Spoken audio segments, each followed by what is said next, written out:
$180,000. That's what you paid, or what your parents paid, or what you're still paying 15 years later. 4 years of your life. 6 if you did a master's. Mountains of debt, late night studying, anxiety about grades, all for a piece of paper that was supposed to be your ticket to success, except it wasn't. You graduated, you got a job, and you're making $62,000 per year with $140,000 in debt at 6.8% interest. Your monthly payment is $1,600. After taxes and debt payments, you're taking home less than someone managing a Costco, who didn't go to college, who has no debt, who's been working and investing for 4 years while you were in school. This is the college trap. And it's not about learning. It's not about education. It's about the most successful financial scam in modern history, convincing an entire generation to take on non-dischargeable debt for credentials with diminishing returns. Let me show you the math they never showed you before you signed those loan papers. You're 18. You get into college. Tuition is $35,000 per year, plus room and board, books, fees, call it $50,000 total annually. 4 years is $200,000. You take out loans, federal loans at 5.5%, private loans at 8%. You graduate at 22 with $180,000 in debt. Your degree is in business administration, or communications, or psychology, fields that 40% of college students major in. You get a job making $55,000. After taxes, you take home $3,400 per month. Your student loan payment is $2,000 per month on a 10-year repayment plan. That leaves you with $1,400 for rent, food, car, insurance, life. You can't afford your loan payment, so you switch to income-based repayment. Now you're paying $450 per month, but the interest is $850 per month. Your loan balance is growing. You're paying hundreds of dollars monthly and going deeper into debt. This is the hamster wheel, and you'll be on it until you're 50. Now let's compare to your friend who didn't go to college. At 18, he got a job in construction, started at $35,000. By 22, when you graduated, he was making $52,000. He's been working for 4 years. He's saved $40,000. He has no debt. His net worth at 22, $40,000. Your net worth at 22, negative $180,000. He's ahead of you by $220,000 before your career even starts. This is the part they don't mention at orientation. College doesn't just cost money, it costs time. And time is the most valuable input in wealth creation because of compound interest. Those 4 years you spent in school, that's 4 years of earnings, 4 years of investing, 4 years of compound growth you can never get back. Here's the brutal math. If your friend invested just $10,000 of his savings at age 22 in index funds returning 8% annually, by age 65, that's $317,000. You need to invest $10,000 at age 26 after you graduate to get $244,000 by 65. Same investment, 4-year delay, $73,000 less. That's the time cost of college. But it gets worse. You can't invest at 26 because you have student loans. You don't start investing until 30 once you've stabilized financially. Now that $10,000 only grows to $147,000 by 65. You've lost $170,000 compared to starting at 22. That's the real cost of your degree. Lost time, lost returns, lost wealth. Now let's talk about the lie about lifetime earnings, the stat you heard over and over. College graduates earn $1 million more over their lifetime than high school graduates. This is technically true, but completely misleading. First, it's an average. Averages are useless. The average includes engineers making $150,000 and art history majors making $35,000. The average includes Harvard graduates and community college dropouts. It includes doctors, lawyers, and MBA students whose earnings pull the average way up while hiding the fact that 40% of graduates are underemployed in jobs that don't require degrees. Second, it doesn't account for debt. If you paid $200,000 for college and your degree added $1 million in lifetime earnings, you netted $800,000. But if you invested that $200,000 instead at 8% returns over 40 years, you'd have $4.3 million. You didn't gain $800,000. You lost $3.5 million by going to college. Third, it doesn't account for time.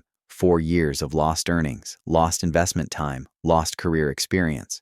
By the time you graduated at 22, your non-college friend had 4 years of raises, promotions, and networking. You're starting at the bottom at 22 while he's already climbing. Let me show you the degrees that are actually worth it financially. Engineering, median starting salary, $70,000. Strong growth trajectory, high demand. Nursing, median salary, $75,000. Unlimited job availability. recession-proof. Computer science, median starting $85,000, high ceiling, can be self-taught for free. These degrees have positive ROI because the income boost exceeds the cost and time investment. Now let me show you the degrees that are financial suicide. Liberal arts, median starting salary, $40,000, limited job prospects, same career outcomes as no degree. Communications, median starting $45,000, 60% underemployment rate, easily learned on the job.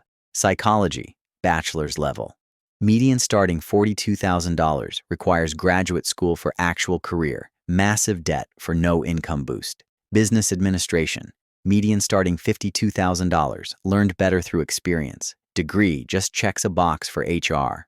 If your degree isn't in STEM, healthcare, or highly technical skills, you probably paid $150,000 for credentials that add little economic value. You bought a signal to employers that says, "I can follow instructions and show up on time." That's a $150,000 punctuality certificate. Here's what makes student debt especially evil. It's non-dischargeable. You can't bankruptcy out of it. Medical debt, credit card debt, business loans, all dischargeable. Student loans, they follow you forever. You can be 60 years old, retire, and have your Social Security garnished for student loans you took at 18. This is indentured servitude with extra steps. The system is designed this way intentionally. Banks don't care if your degree has value because the government guarantees the loans. They get paid regardless. Colleges don't care if your degree has value because they get paid up front. You're the only one taking risk, and you're doing it at 18 years old with no financial literacy and pressure from parents, teachers, and society telling you this is the only path. Let me tell you about the real scandal. College costs have increased 200% since 1980. Healthcare costs, which everyone complains about, increased 600%. Housing increased 400%, but college, 200%. This isn't inflation. This is a coordinated extraction of wealth from young people who are told they have no choice. Why did costs increase? Because loans are unlimited. The government will loan you whatever tuition costs. So colleges increased tuition because they could. They built fancy dorms, climbing walls, lazy rivers, administrative bloat, diversity coordinators, wellness centers. None of this improves education. It's luxury spending funded by student debt that students will pay for 20 years. Meanwhile, the quality of education hasn't improved. A 2011 study found that 45% of college students showed no improvement in critical thinking after 2 years of college. Another study found that students spend an average of 27 hours per week on academics, and that includes class time. You're paying $200,000 for a part-time commitment. You could get the same education for free. MIT, Harvard, Stanford, they all have free online courses. You can learn anything for free on YouTube, Coursera, edX. The information isn't scarce. The credential is what you're paying for. A piece of paper that says you jumped through hoops. But here's the secret. That credential is losing value rapidly. 20 years ago, a bachelor's degree was rare and valuable. Now 40% of adults have one. When everyone has a degree, no one has an advantage. You're all equal. So employers add new requirements: master's degrees, certifications, experience. The goalposts keep moving because the degree stopped being a differentiator. Tech companies figured this out first. Google, Apple, IBM, Tesla, none require degrees anymore. They realized that degrees don't predict job performance. Skills do, so they test for skills directly. The rest of the economy will follow over the next decade. And when they do, everyone who paid $200,000 for a credential will have bought a depreciating asset. Here's what you should have done instead. Take that $200,000. At 18, invest $50,000 in index funds. Use $25,000 to learn a high-income skill: coding, sales, digital marketing, welding, nursing, electrical work. Use $25,000 to travel and network. Keep $100,000 as seed capital to start a business or buy real estate. By 22, you'd have skills, savings, investments, and no debt. You'd be miles ahead of your indebted peers. But you didn't do that because you were told college is mandatory, that it's the only path, that without a degree, you'll fail. These are lies told by institutions that profit from your debt. Let me address the social argument. College isn't just about money. It's about the experience, the friendships, the growth. Fine. Pay $20,000 for that experience, not $200,000. Go to community college for 2 years. Transfer to a state school. Graduate with $40,000 in debt instead of $180,000. You'll have the same friends and 75% less debt. Or don't go at all. Join clubs, move to a city with young people, travel, work in group environments. You'll make friends. You don't need to pay $200,000 to meet people. The growth argument is even weaker. You know what creates growth? Adversity, challenge, real-world consequences. College is a bubble. You're protected from consequences. Fail a test? Retake it. Don't like your roommate? Switch rooms. Compare that to starting a business where failure means bankruptcy, or working a job where poor performance means you're fired. Real world creates more growth than a classroom ever will. Here's the path that actually works in 2026.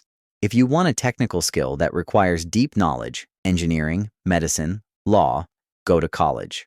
But go to the cheapest option possible. State school, not private. Scholarships, not loans. Graduate with minimal debt. If you don't need deep technical knowledge, skip college entirely. Learn high-income skills online or through apprenticeships. Start working immediately. Invest aggressively. Build skills and savings while your peers accumulate debt. If you're already in debt, here's your escape plan. First, calculate your exact numbers. How much debt, what interest rate, what payment. Seeing the real numbers is painful but necessary. Second, increase income aggressively. Side hustles, job hopping, overtime, whatever it takes. Every extra dollar goes to high-interest loans first. Third, consider if your degree can be leveraged. If you have a STEM degree, maximize your earning in that field. If you have a useless degree, ignore it and learn something valuable. Fourth, don't fall for income-based repayment unless absolutely necessary. It feels better short-term, but you'll pay twice the interest long-term. Attack the debt aggressively. Finally, don't send your kids down the same path. The college for everyone model is broken. Unless they're pursuing something technical that requires a degree, help them skip college, invest their college fund, and start building wealth immediately. The college system isn't education. It's a wealth transfer from young people to institutions, from students to administrators, from the future to the present. You were sold a lie, signed up for debt before your brain was fully developed, and now you're paying the price. But you're not stuck forever. You can escape. It requires seeing the scam for what it is, refusing to play the game with your own children, and building wealth through action instead of credentials. The degree on your wall isn't worthless because you learned nothing. It's worthless because you paid $200,000 for something that adds $40,000 in career value. That's not an investment. That's a scam. And the sooner you see it, the sooner you can start building actual wealth instead of servicing debt for a credential that's losing value every year. If this changed how you see your degree, subscribe. Comment below your degree, your debt, and whether it was worth it. Let's see the real numbers. Now go build something that actually matters.